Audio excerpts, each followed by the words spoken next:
Hello dear student, welcome to my YouTube channel. तो आज हम लोग देखने जा रहे हैं क्लास 10th का सामाजिक विज्ञान का वायरल प्रश्न पत्र देखने वाले हैं। आपका जो एग्जाम है 20 तारीख को सामाजिक विज्ञान का, उसका वायरल प्रश्न पत्र है। तो बिल्कुल वीडियो को लास्ट तक जरूर देखिएगा। सारे प्रश्न आपको एग्जाम में इसी तरह का सेट में देखने को मिलेगा और आप एग्जाम में गर्दा मचा के आ जाएंगे। चलिए अपने दोस्तों तक शेयर भी कर दीजिए वीडियो को। चलिए स्टार्ट करते हैं। सबसे पहला नंबर प्रश्न की ओर बढ़ते हैं। उससे पहले आपको बता दें, आप अगर हमारे यूट्यूब चैनल पर नए हैं तो सब्सक्राइब करके बेल आइकन के बटन को दबा दें ताकि हमारा आने वाला वीडियो का नोटिफिकेशन सबसे पहले आप तक पहुंचे। देखिए सारे प्रश्न बिल्कुल हौला हौला रहेगा, आपको गर्दा मचाना है। चलिए पहला नंबर प्रश्न में बढ़ते हैं। पहला नंबर प्रश्न में कड़ा है, गांधी जी को पहली बार राष्ट्रपिता कहकर किसने संबोधित किया था? तो इसका जो सही उत्तर हो जाएगा वो हो जाएगा ऑप्शन नंबर ए हो जाएगा, सुभाष चंद्र बोस ने। किसने कहा था? Subhash Chandra Bose. Option number A जो है इसका बिल्कुल सही उत्तर हो जाएगा। चलिए उसके बाद बढ़ते हैं हम लोग दूसरा नंबर प्रश्न की ओर। इसी तरह का सेट में आपको एग्जाम में देखने को मिलेगा, आपको गर्दा मचाना है। चलिए दूसरा नंबर प्रश्न की ओर बढ़ते हैं। दूसरा नंबर प्रश्न में कड़ा है, गीतांजलि किसकी रचना है? गीतांजलि किसकी रचना है? तो याद रखेंगे रविन्द्रनाथ टैगोर की। किसकी रचना है? Rabindranath Tagore. Option number A जो है इसका बिल्कुल सही उत्तर हो जाएगा। गीतांजलि किसकी रचना है? रविन्द्रनाथ टैगोर। बिल्कुल वायरल प्रश्न पत्र है, तो वीडियो को लास्ट तक जरूर देखिएगा और अपने दोस्तों तक शेयर करना बिल्कुल भी ना भूलिएगा। चलिए उसके बाद बढ़ते हैं हम लोग तीसरा नंबर प्रश्न की ओर। तीसरा नंबर प्रश्न में कड़ा है, हिंदुस्तान सोशलिस्ट रिपब्लिकन आर्मी की स्थापना किसने की? तो इसका जो सही उत्तर हो जाएगा वो हो जाएगा भगत सिंह ने किया था। किसने किया था? Bhagat Singh. Option number D जो है इसका बिल्कुल सही उत्तर हो जाएगा। बिल्कुल आप लोग छापते चलिए और याद करते चलिए, दिमाग में छाप लीजिए आप, और यही इसी तरह का प्रश्न आपको एग्जाम में देखने को मिलेगा। चलिए 4 नंबर प्रश्न की ओर बढ़ते हैं। 4 नंबर प्रश्न में कड़ा है, भारतीय संविधान कब बनकर तैयार हुआ? भारतीय संविधान कब बनकर तैयार हुआ? तो याद रखेंगे 26 नवंबर 1949 को। कब हुआ था? 26 नवंबर 1949 को। ऑप्शन नंबर बी जो है इसका बिल्कुल सही उत्तर हो जाएगा। अगर बोला जाए कि भारतीय संविधान कब लागू हुआ, तब होगा 26 जनवरी 1950 ईस्वी को। चलिए उसके बाद बढ़ते हैं हम लोग 5 नंबर प्रश्न की ओर। 5 नंबर प्रश्न में कड़ा, आपके घर में एक दूध देने वाली गाय है, आप इसे किस तरह की संसाधन मानते हैं? आपके घर में एक दूध देने वाली गाय है, आप इसे किस तरह की संसाधन मानते हैं? तो याद रखेंगे जैव, क्योंकि ये जीवित है तो जैव हो जाएगा। ऑप्शन नंबर ए जो है इसका बिल्कुल सही उत्तर हो जाएगा। चलिए उसके बाद बढ़ते हैं हम लोग 6 नंबर प्रश्न की ओर। 6 नंबर प्रश्न में कड़ा है, जिस भूमि पर खेती की जाती है उसे कहा जाता है? जिस भूमि पर खेती की जाती है उसे क्या कहा जाता है? तो याद रखेंगे कृषि योग भूमि कहा जाता है। क्या कहा जाता है? कृषि योग भूमि कहा जाता है। ऑप्शन नंबर ए जो है इसका बिल्कुल सही उत्तर हो जाएगा। बिल्कुल आप लोग दिमाग में इसको छापते चलिए, इसी तरह का प्रश्न आपको सेट में देखने को मिलेगा, आपको गर्दा मचाना है। चलिए उसके बाद बढ़ते हैं हम लोग 7वें प्रश्न की ओर। 7वें प्रश्न में कड़ा है, भांगड़ और खादर किस मिट्टी के प्रकार है? भांगड़ और खादर किस मिट्टी के प्रकार है? तो याद रखेंगे जलोढ़ मिट्टी के। कौन सा मिट्टी का? जलोढ़ मिट्टी का। ऑप्शन नंबर सी जो है इसका बिल्कुल सही उत्तर हो जाएगा। बिल्कुल आप लोग छापते चलिए, आप लोग दिमाग में उतारते चलिए और इसी तरह का प्रश्न आपको सेट में देखने को मिलेगा, आपको गर्दा मचाना है। चलिए 8 नंबर प्रश्न के बढ़ते। 8 नंबर प्रश्न में कड़ा है, संयुक्त वन प्रबंधन की 1988 में औपचारिक शुरुआत किस राज्य से हुई? तो इसका जो सही उत्तर हो जाएगा वो हो जाएगा ऑप्शन नंबर सी हो जाएगा, उड़ीसा से हुई। कहां से? उड़ीसा। ऑप्शन नंबर सी जो है इसका बिल्कुल सही उत्तर हो जाएगा। चलिए उसके बाद बढ़ते हम लोग 9 नंबर प्रश्न की ओर। 9 नंबर प्रश्न में कड़ा है, वन विभाग के अनुसार कुल वन क्षेत्र का 1/3 हिस्सा किस वन का है? वन विभाग के अनुसार कुल वन क्षेत्र का 1/3 हिस्सा किस वन का है? तो याद रखेंगे रक्षित वन का। ऑप्शन नंबर बी जो है इसका बिल्कुल सही उत्तर हो जाएगा। कौन सा वन का? रक्षित वन का। ऑप्शन नंबर बी जो है इसका बिल्कुल सही उत्तर है। चलिए उसके बाद बढ़ते हम लोग 10 नंबर प्रश्न की ओर। 10 नंबर प्रश्न में कड़ा है, सबसे कठोर पदार्थ कौन सी है? सबसे कठोर पदार्थ कौन सी है? तो याद रखेंगे हीरा होता है। हीरा जो है वो सबसे कठोर होता है। ऑप्शन नंबर सी जो है इसका बिल्कुल सही उत्तर हो जाएगा। इसी तरह का प्रश्न आपको हौला हौला देखने को मिलेगा, आपको गर्दा मचाना है। चलिए 11 नंबर प्रश्न की ओर बढ़ते हैं। 11 नंबर प्रश्न में कड़ा है, जमशेदपुर में स्थित निजी क्षेत्र का लोहा इस्पात उद्योग का नाम क्या है? तो याद रखेंगे टिस्को नाम है। क्या नाम है? टिस्को। ऑप्शन नंबर ए जो है इसका बिल्कुल सही उत्तर हो जाएगा। बिल्कुल आप लोग याद भी करते चलिए, बिल्कुल वायरल प्रश्न पत्र है, अपने दोस्तों तक शेयर करना ना भूलिए। चलिए 12 नंबर प्रश्न की ओर बढ़ते हैं। 12 नंबर प्रश्न में कड़ा है, भारतीय रेल परिवहन को कितने क्षेत्रों में बांटा गया है? भारतीय रेल परिवहन को कितने क्षेत्रों में बांटा गया है? तो याद रखेंगे 17 क्षेत्र में। कितने क्षेत्र में? 17। ऑप्शन नंबर सी जो है इसका बिल्कुल सही उत्तर हो जाएगा। चलिए उसके बाद बढ़ते हैं हम लोग 13 नंबर प्रश्न की ओर। बिल्कुल वायरल प्रश्न पत्र है, तो अपने दोस्तों तक शेयर कर दीजिए वीडियो को और वीडियो को लास्ट तक जरूर देखिए ताकि आप एग्जाम में जाके गर्दा मचा के आए। चलिए 13 नंबर प्रश्न के बढ़ते। 13 नंबर प्रश्न में कड़ा है, भारत के चारों महानगरों को जोड़ने वाले सड़क को क्या कहते हैं? भारत के चारों महानगरों को जोड़ने वाले सड़क को क्या कहते हैं? तो याद रखेंगे ऑप्शन नंबर सी जो है इसका बिल्कुल सही उत्तर हो जाएगा, स्वर्णिमा चतुर्भुज। ऑप्शन नंबर सी जो है इसका बिल्कुल सही उत्तर हो जाएगा। चलिए उसके बाद बढ़ते हम लोग 14 नंबर प्रश्न की ओर। 14 नंबर प्रश्न में कहा है कपास के फसल को कितने पालड़ित दिनों की आवश्यकता होती है? तो इसका जो सही उत्तर हो जाएगा वो हो जाएगा ऑप्शन नंबर सी हो जाएगा, 210 दिनों की। कितने दिनों की? 210 दिनों की, सॉरी 210 दिनों की। ऑप्शन नंबर सी जो है इसका बिल्कुल सही उत्तर हो जाएगा। चलिए उसके बाद बढ़ते हैं हम लोग 15 नंबर प्रश्न की ओर। 15 नंबर प्रश्न में कहा है लोग के लिए विकास का अर्थ किस प्रकार के होते हैं? लोगों के लिए विकास का अर्थ किस प्रकार के होते हैं? तो याद रखेंगे लोगों के लिए विकास का अर्थ विभिन्न होते हैं। तो ऑप्शन नंबर सी जो है इसका बिल्कुल सही उत्तर हो जाएगा। क्या होते हैं? भिन्न भिन्न होते हैं। चलिए उसके बाद बढ़ते हैं हम लोग 16 नंबर प्रश्न की ओर। 16 नंबर प्रश्न में कहा है किसी देश की कुल आय को उसकी कुल जनसंख्या से भाग देने पर हमें प्राप्त होता है।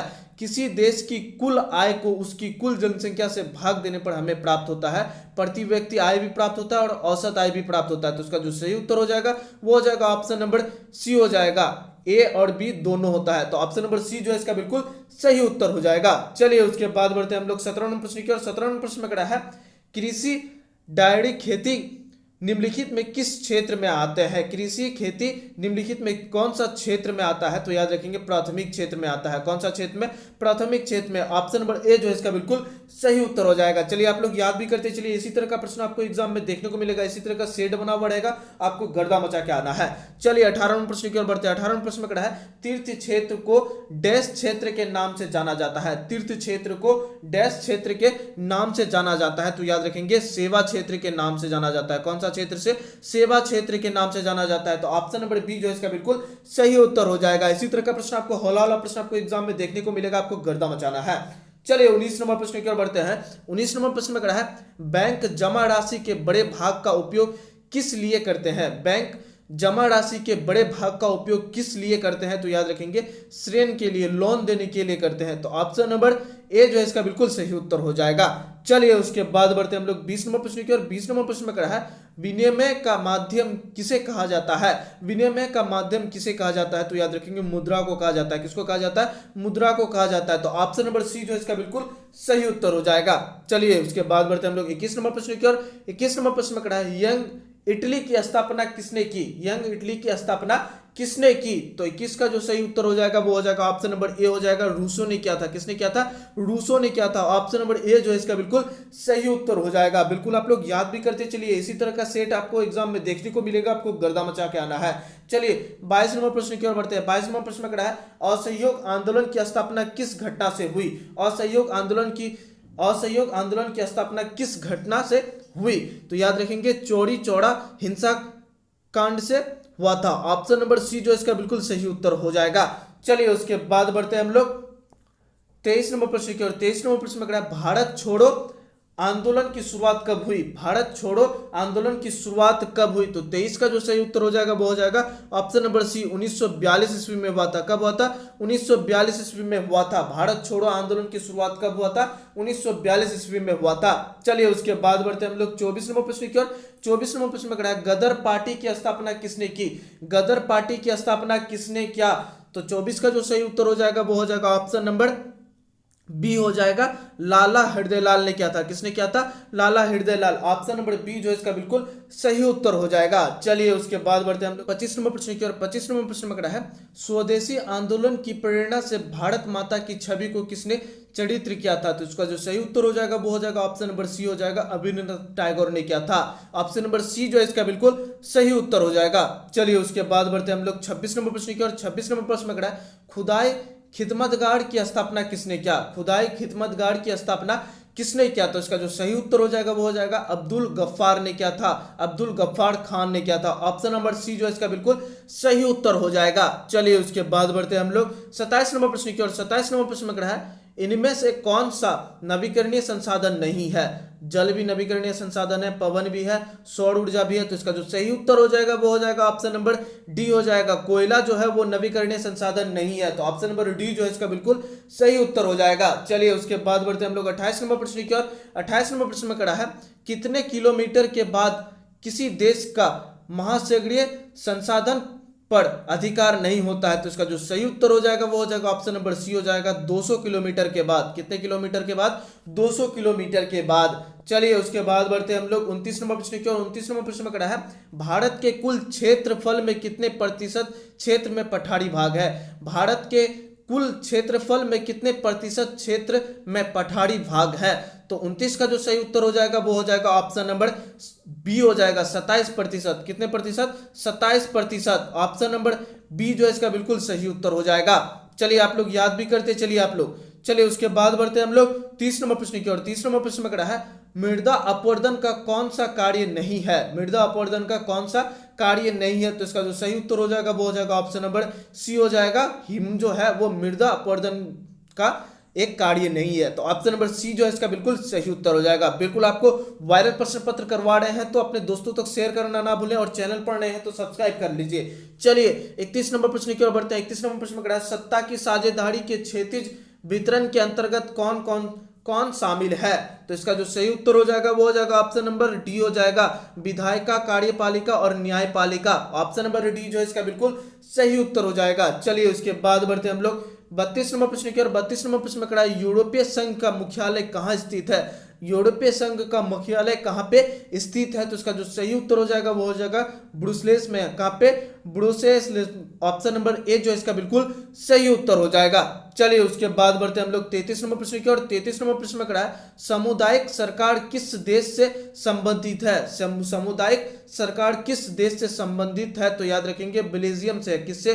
कौन सा देश से? बेल्जियम। ऑप्शन नंबर बी जो है इसका बिल्कुल सही उत्तर हो जाएगा। चलिए उसके बाद बढ़ते हैं हम लोग 34 नंबर प्रश्न की ओर। 34 नंबर प्रश्न में कड़ा है बेल्जियम में डच भाषा बोलने वालों की आबादी कितनी प्रतिशत है? बेल्जियम में डच भाषा बोलने वालों की आबादी कितनी प्रतिशत है? तो 34 का जो सही उत्तर हो जाएगा वो हो जाएगा ऑप्शन नंबर डी 59%। कितना प्रतिशत? 59। ऑप्शन नंबर डी जो है इसका बिल्कुल सही उत्तर हो जाएगा। बिल्कुल आपको हम वायरल प्रश्न पत्र करवा रहे हैं तो चैनल को सब्सक्राइब कर लीजिए ताकि आपको हर सब्जेक्ट का वायरल प्रश्न पत्र सबसे पहले हमारे चैनल पर अपलोड हो और आप देख सकें। चलिए उसके बाद बढ़ते हैं हम लोग 35 नंबर प्रश्न की ओर। 35 नंबर प्रश्न में कड़ा है सत्ता की साझेदारी के ऊर्ध्वाधर वितरण में कौन संबंधित है? तो 35 का जो सही उत्तर हो जाएगा वो हो जाएगा ऑप्शन नंबर बी केंद्र सरकार, राज्य सरकार और स्थानीय सरकार। ऑप्शन नंबर बी जो है इसका बिल्कुल सही उत्तर हो जाएगा। बिल्कुल आप लोग याद भी करते चलिए। इसी तरह का प्रश्न आपको सेट में देखने को मिलेगा, आपको गर्दा मचा के आना है। चलिए 36 नंबर प्रश्न की ओर बढ़ते हैं। 36 नंबर प्रश्न में कड़ा है इनमें से कौन संघ सूची का विषय है? इनमें से कौन संघ सूची का विषय है? तो 36 का जो सही उत्तर हो जाएगा वो हो जाएगा ऑप्शन नंबर बी हो जाएगा प्रतीक्षा विदेशी मामले बैंकिंग। ऑप्शन नंबर बी जो है इसका बिल्कुल सही उत्तर हो जाएगा। इसी तरह का आपको एग्जाम में देखने को मिलेगा सेट में प्रश्न और आपको गर्दा मचा के आना है। चलिए उसके बाद बढ़ते हैं हम लोग 37 नंबर प्रश्न की ओर। 37 नंबर प्रश्न में कड़ा है हमारे देश में राष्ट्रभाषा हिंदी को बोलने वाले का प्रतिशत कितना है? तो याद रखेंगे 40% है। कितना प्रतिशत है? 40% लोग हिंदी बोलते हैं। ऑप्शन नंबर डी जो इसका बिल्कुल सही उत्तर हो जाएगा। चलिए उसके बाद बढ़ते हैं हम लोग 38 नंबर प्रश्न की ओर। 38 नंबर प्रश्न में कड़ा है भारत की अनुसूची भाषा में झारखंड की कौन सा भाषा शामिल है? तो याद रखेंगे संथाली भाषा। कौन सा भाषा? संथाली। ऑप्शन नंबर डी जो है इसका बिल्कुल सही उत्तर हो जाएगा। बिल्कुल आप लोग याद भी करते चलिए। इसी तरह का प्रश्न आपको एग्जाम में देखने को मिलेगा। चलिए 39 नंबर प्रश्न की ओर बढ़ते हैं। 39 नंबर प्रश्न में कड़ा है पंचायतों में महिलाओं के लिए कितना प्रतिशत आरक्षण प्रावधान किया गया है? पंचायतों में महिलाओं के लिए कितना प्रतिशत आरक्षण प्रावधान किया गया है? तो याद रखेंगे 30%। कितना प्रतिशत? 30%। ऑप्शन नंबर बी जो है इसका बिल्कुल सही उत्तर हो जाएगा। चलिए उसके बाद बढ़ते हैं हम लोग 40 नंबर प्रश्न की ओर। अंतिम प्रश्न है आपका 40 नंबर प्रश्न में कड़ा है भारत में वास्तविक विकेंद्रीकरण की दिशा में एक बड़ा कदम तब उठाया गया, कब उठाया गया? तो इसका जो सही उत्तर हो जाएगा वो हो जाएगा ऑप्शन नंबर ए हो जाएगा 1992 में। कब उठाया गया? 1992 में उठाया गया था। तो ये 40 प्रश्न था जो कि आपको हम करवा दिए। बिल्कुल वायरल प्रश्न पत्र से आपका हम करवाए हैं और एग्जाम में इसी तरह का सेट आपको देखने को मिलेगा। और चैनल को अभी तक अगर सब्सक्राइब नहीं किया तो चैनल को सब्सक्राइब कर लीजिए ताकि आपका आने वाला सब्जेक्ट का भी वायरल प्रश्न पत्र सबसे पहले मिले और आप तैयारी गर्दा तरीके से करके आए और गर्दा तरीके से नंबर उठा पाए। तो फिर मिलता है नेक्स्ट सब्जेक्ट लेकर के, तब तक के लिए इतना ही। जय हिंद।